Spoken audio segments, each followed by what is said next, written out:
Hello and welcome to a very special edition of the JRPG Report. We're calling this the Sunday Special. This is going to be kind of a laid-back show. We're going to try to do these each week. We'll see if we've got content to do that, but it's going to be a little bit different than our normal podcast.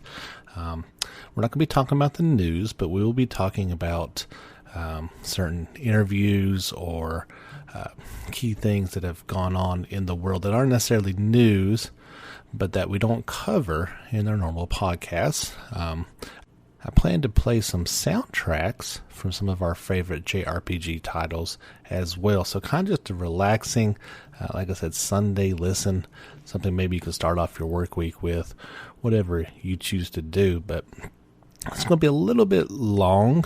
I'm not sure how long this is going to take to record, but for our very first Sunday special, I teased it in the last podcast a little bit, but I would like to actually read you the full interview with Yosuke Tomizawa. He is the producer for the new Tales of Arise game, and this interview was conducted with Dengeki Online magazine. They published this interview in the magazine that released last month on the weekend of the Tales of Festival in 2019.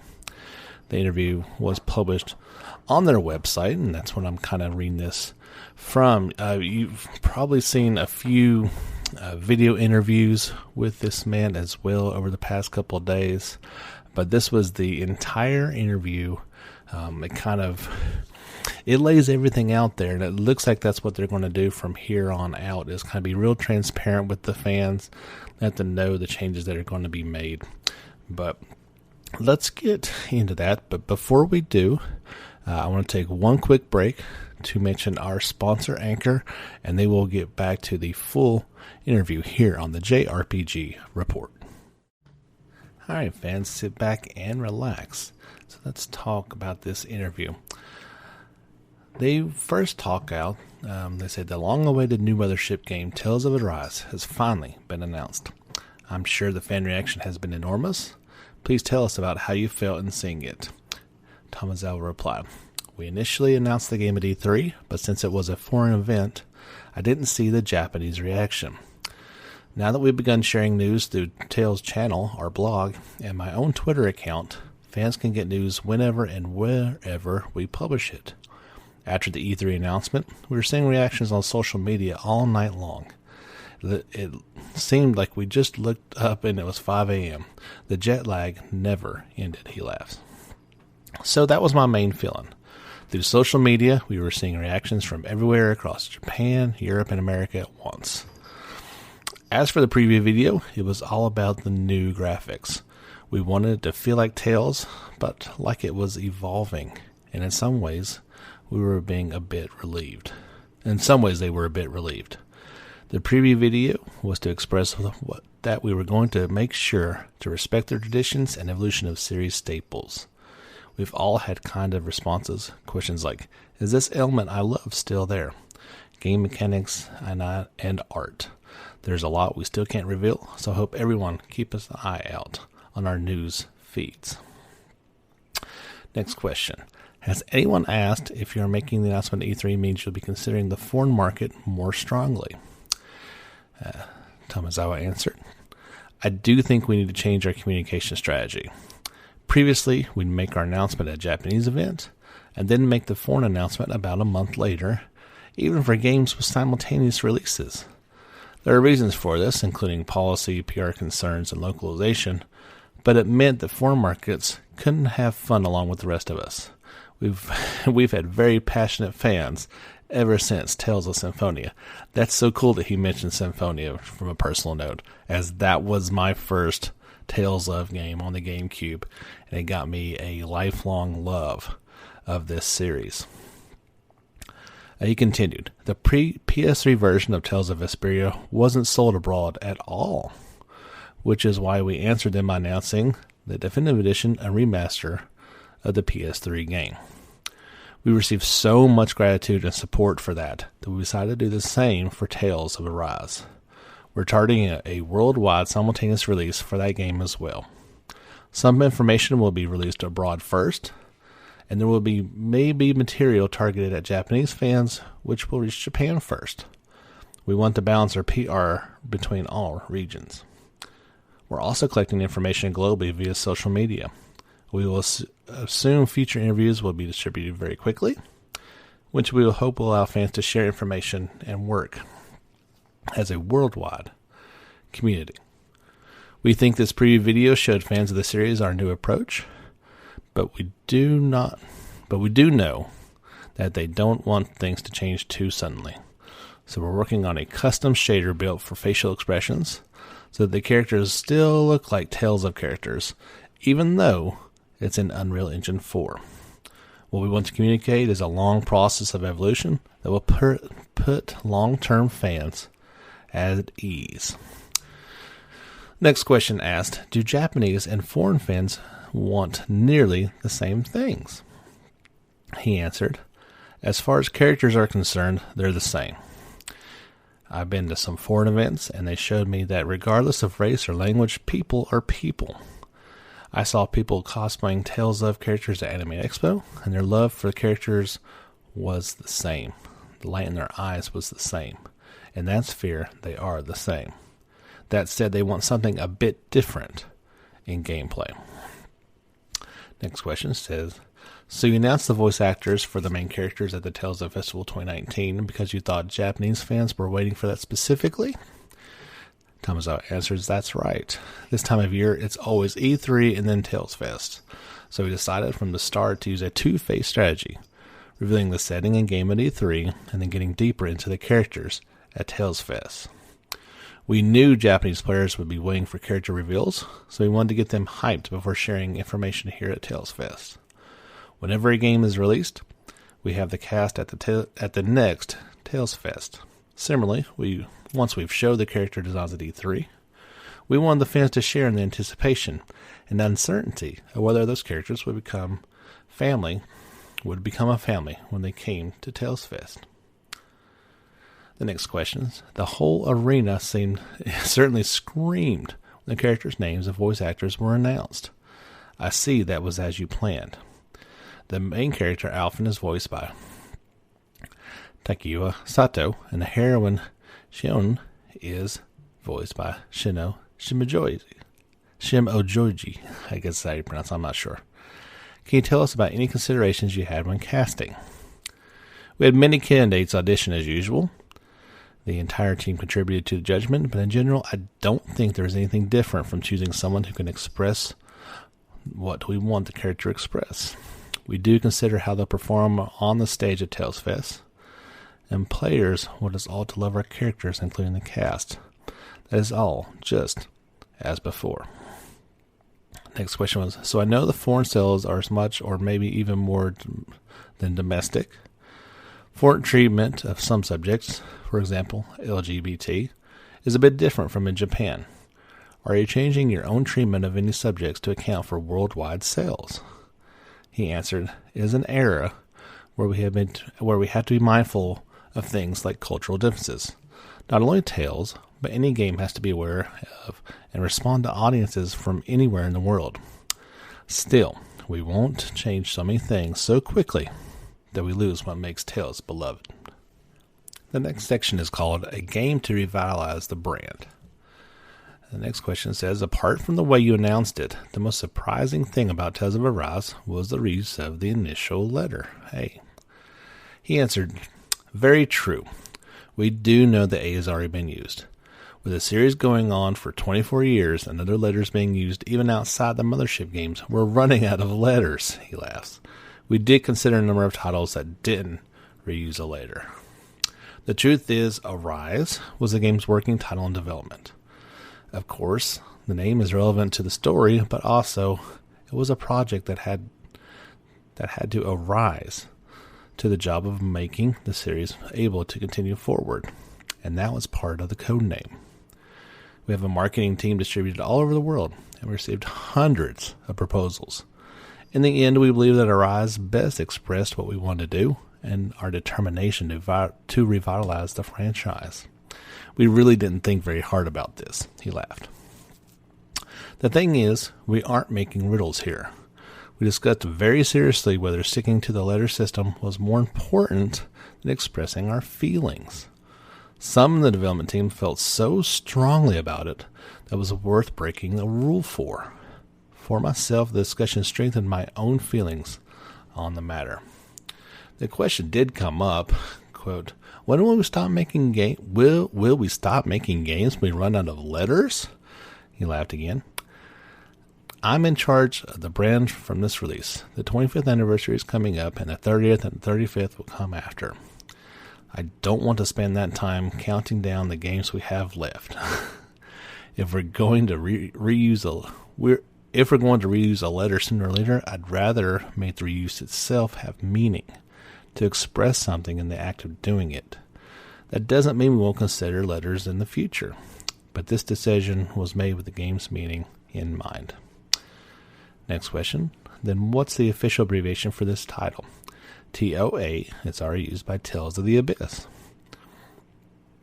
He answered, I've already said this on my blog and my hashtags, but we're not abbreviating the keyword, so we're using TO Arise, all without spaces in there. We wanted to get the attention of not only series fans, but RPG fans across the world, so we want to emphasize the word Arise. TO still means Tales of, but TOA and TOAR really don't tell new players what the game is. So, To Arise expresses my feelings and intentions as producer. Feel free to tell me if it's not much of an abbreviation. He laughed again. Next question asked, are you actively asking fans to use To Arise? He said, I am. I want them to deliberately use that abbreviation. I'm not saying they absolutely must, but it does embody what we're trying to communicate. To whom? The next series of questions says, developing with tradition and evolution in mind. Question asked, you feel very strongly about To Arise. Is there anything you can tell us about the concepts you shared in development? He says, it's not that we're making Tales into something completely different overnight. This is a marketing perspective, but the brand has been around for 25 years and will be around for many more, with the players and culture changing the whole time. The children of original players may be enjoying the game now. That's why I think we need to update the way we communicate. We need to open a gate for new users into this IP. That is the origin of my entire drive and my starting point. We have shown that Tales of Arise is a different aesthetic, and the combat looks very different to give a sense of change.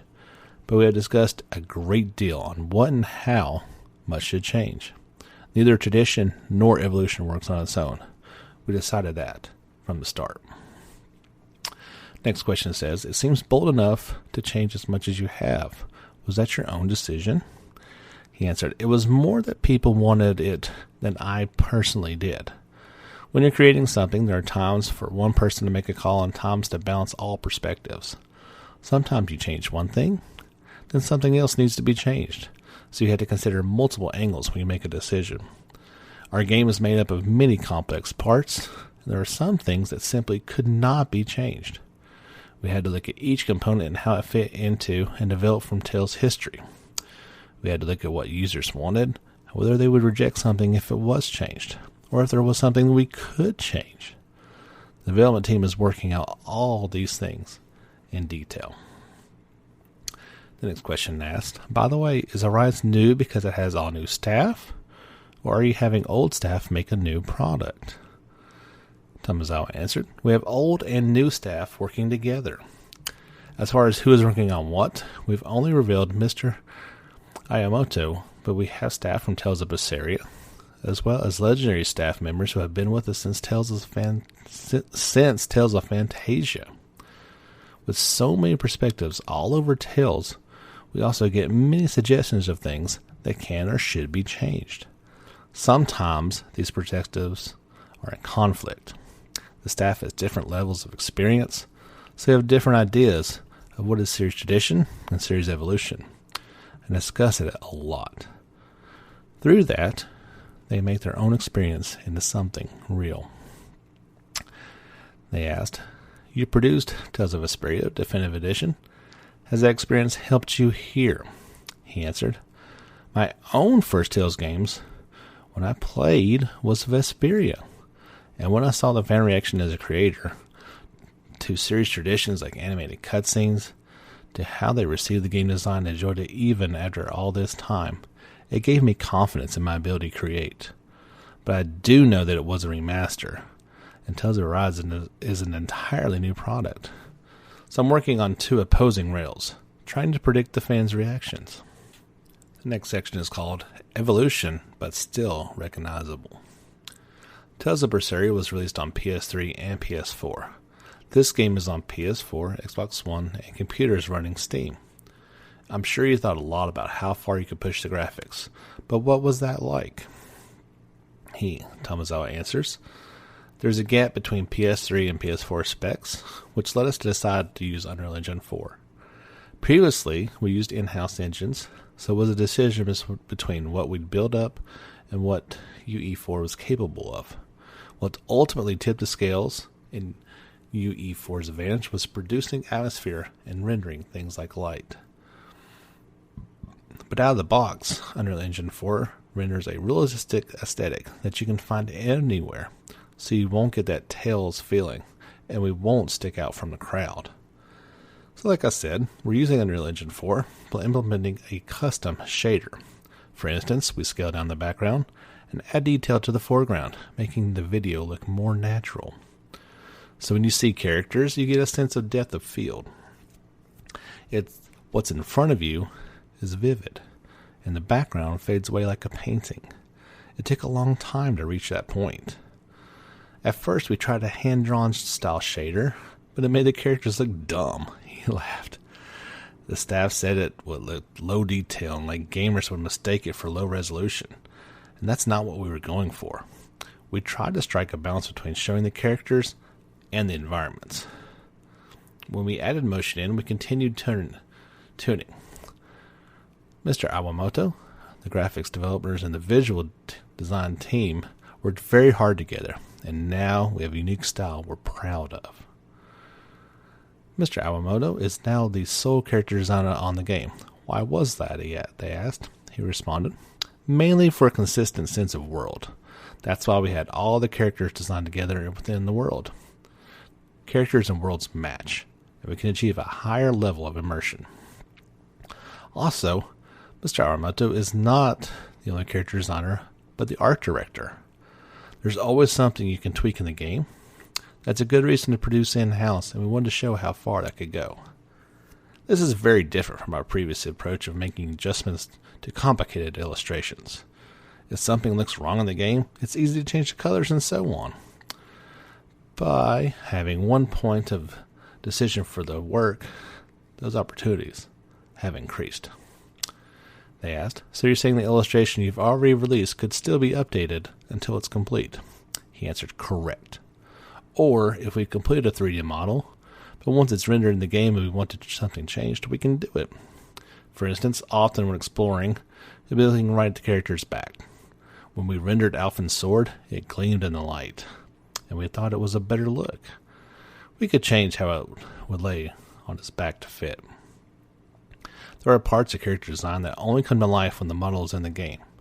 We get to see and reevaluate on a daily basis, and in the extreme case, Mr. Awamoto handles both sides. He can carry out that process in his mind. He laughed. Next question says, I'm curious, how was the reaction when you informed Mr. Awamoto that he was the sole character designer? Tomizawa answered, I think he felt a lot more pressure. And being the art director as well, he has to have the entire world as a whole in his mind. Despite that pressure, he's working hard at leadership every day. It may be odd to say I'm glad he's here, but I definitely feel he's a good helper. The next section is called Digging into Arise's Revealed Systems. The story summary talks about changing the fate of 2 planets. Are those 2 planets the ones shown in the sky in this image? And that was the one that shows the Alphen, and Shione. They're on a planet. You can see off into the distance, and it says this image shows Rena from Donna's surface. In the story, the planets are quite opposed, they ask. Is this reflected in the environmental design? Tomizawa answered, the technological levels of the planets are literally worlds apart. Donna has Middle Ages tech level and no magic, while Rena is highly developed in both science and magic. You'll find that in the game, and they appear completely different. In the preview video, there was a volcanic area and a grassy area. Are those both on Donna? He answered, it's difficult to say how much about what planet those two areas are at this stage. And they say this with a strained laugh. What I can tell you is that Donna has been enslaved to Rena for 300 years, and parts of its culture have been influenced in that time. So there may be architecture on Donna that comes from Rena, for instance. You can imagine for yourself what in this art came from where. They ask, it looks like you can go pretty far in the distance there. Some are wondering if that means this game is open world. What's the game's structure like? He answered, it's not open world. You can explore each map and sometimes enter dungeons like a traditional RPG. We do want to feel like an open world. We've made the environment so that you feel like the world is huge and built into the design. We did try to make large maps during development. In the game, there are vistas that can make you wonder when you'll reach something in the distance. The other thing is this game that we've tried to have differences in elevation in our environments. And the interviewer says, I remember climbing up to reach a treasure chest. He answered, it's not going to be like that kind of one-trick design. There are also fields that look like the illustration. They ask, so you look up and feel how large the world is? He answered that, and also, there's a castle in the background. Can you get there? He asked. We think that kind of discovery and wonder made possible by fields is very important. Tales has always held that as important, but now we can make richer, more immersive fields. We can give players that sense like never before. We're putting a lot of effort into that this time. They asked, some have taken that to mean that battles in this game aren't encounter-based. Is that true? He answered, they are extremely encounter-based laughs. The preview video gave people some doubts, but the game has encounters. We have various approaches, but between designing the fields to work well and making Tales party combat fun, they didn't really mesh well. Ultimately, players wanted to enjoy both, so we used encounters. We're preserving the traditional Tales quality when creating a unique sense of freshness and mastery. Tales' selling point is its action-based combat, so we're taking a page from action games. We're designing the battle system for players to really feel like they're making decisions in real time, based on the situation and choosing their own responses. The enemies are more intimidating, and the effects are flashier, but the traditional quality is still there. Players on auto can enjoy auto, and players who want to master the system can feel like they're adapting in real time. I think it looks great. The conversations between characters, as you see the battle results are popular. Can we assume they're still in? They ask. He answered, we're still talking about how control should flow between field exploration and battle generally. I can't say how it'll shake out, but there's a little bit of tension between wanting to learn and enjoy the characters and wanting to move on to the next goal. We're trying different approaches.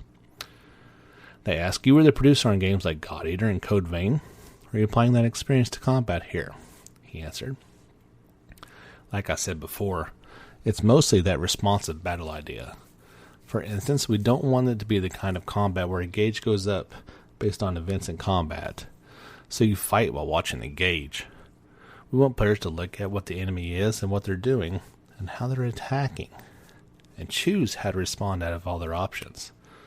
And if that results in landing a satisfying combo, responding to the situation as I see is a major part of action games and fundamental to satisfying feel.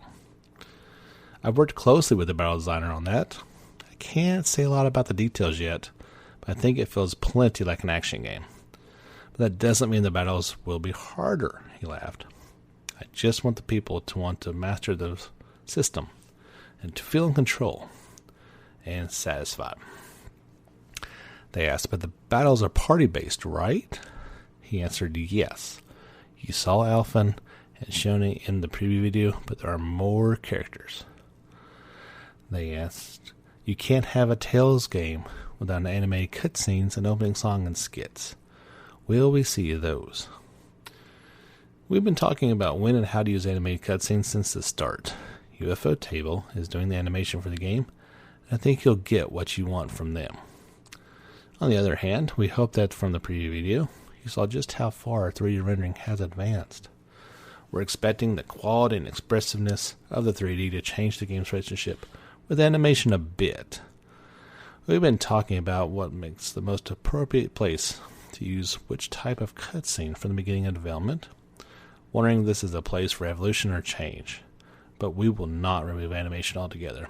That's a tradition that we're keeping.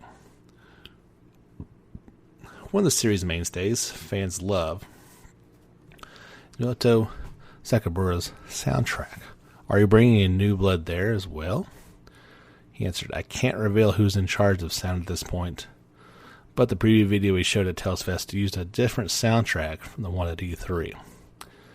Since the production quality of the game in general has increased, we're using an entirely new method of sound design, and we think the effect is clear from that. I think there's such a thing as a Tales sound. Sound can make the world feel more epic and enhance the feel of combat. As we listen to the soundtracks and think about where we can improve them and how they're good, we're working to push the quality upward. They ask about the story. I was struck by a Twitter exchange from earlier where you said you wanted to leave the story, where you wanted the story to leave a good impression. He answered, I'm not interested in which game did that. Some have a very clean ending and some don't. I don't personally mind either way. There are people who would take the most depressing ending at face value and laughs. I don't think it's a bad ending. I don't think it's that bad endings are bad as much as you need to write an ending that users can accept. If you can't, good or bad, your ending won't fly. I think a game's impression is less about the story itself and more about making players feel like the journey that they've taken leads to the ending. We're not making something for someone to watch and feel moved, but a total experience people feel value in. It's not just in this game alone. They ask, Katsuhiro Harada is now general manager for Bandai Namco's original games. Did he give you any advice? Tomizawa answered, he gave me a lot of strong advice about handling foreign markets. Not only about how the game should be, but how to communicate it, and that the channels are totally different. He also advised me on how to communicate on social media. It's not just receiving either. We talk a lot about how to get feedback from users, how to write, and how fast to update, and so on. They asked, you announced the game as released for 2020. How do you plan to release updates going forward? Tomizawa answered, I can't give you exact data right now. Things might change based on user feedback, and we're always considering how fast to reveal. We'll do our best to respond to fans' reaction, and we'll develop based on ongoing development discussions. Please be patient until 2020. Next year is the series' 25th anniversary too. They ask, is this part of your consideration? It is close to the 25th anniversary, and we're keenly aware this would be an anniversary title. It's also to the brand's benefit to do something big for the 25th anniversary, and if this game is a part of it, we have a responsibility to live up to that position. Next question. They've already stressed the importance of communicating with players. Are you thinking of other ways to get in contact with fans that Tales hasn't done before, including your Twitter updates? He answered, of course. We may take measures Tales has not done before. We may respond to users' wishes. We started a development blog on the official site because it was requested. We're working on various ways to open conversations with players on the internet, and nothing is off the table because we haven't done it before. I want to engage as a user. The recent entries in the series have all been in shared continualities, like Azalea 1 and 2, or Zestiria and Berseria? Is this one fully standalone? He answered, as of now, we are not planning on a follow title, nor is this in continuality with any previous title. We want new players to fully enjoy this. We want new players to be able to enjoy this fully. Finally, they say, do you have any final words for the fans waiting for a release? Tomizawa says, I'm new to Tales, a brand that has continued for over 20 years. I'm trying to create Tales of Arise to bring the brand to its 25th anniversary and beyond. The changes to the game are part of the movement for the sake of creating a better future together. Many of you may be worried about so much changing in a short time, but that's why it's important we explain each element clearly, as well as increase our opportunities to answer your concerns. We're prepared to have that conversation constantly. And if we haven't revealed anything new, and we want that conversation to be valuable, we hope you continue to support us. So that's it. I told you it was going to be kind of long, but hope you have enjoyed this full interview with Tales of Arise producer Tomizawa. We want to thank you for listening to this, and we certainly want to thank Dengeki Online for putting this awesome interview out there for everybody to be able to really get a sense of what is going on with Tales of Arise. It's so easy to kind of interject our own ideas into what's going on, but this cleared up a whole lot of stuff. So hope you enjoyed this Sunday special on the JRPG Report. Look for these, if not every week, every couple of weeks. We'll try to put one out for you guys to enjoy, in addition to our weekly news podcast. My name is James Fisher. Thank you so much for listening. Until next time, get back out there and level up.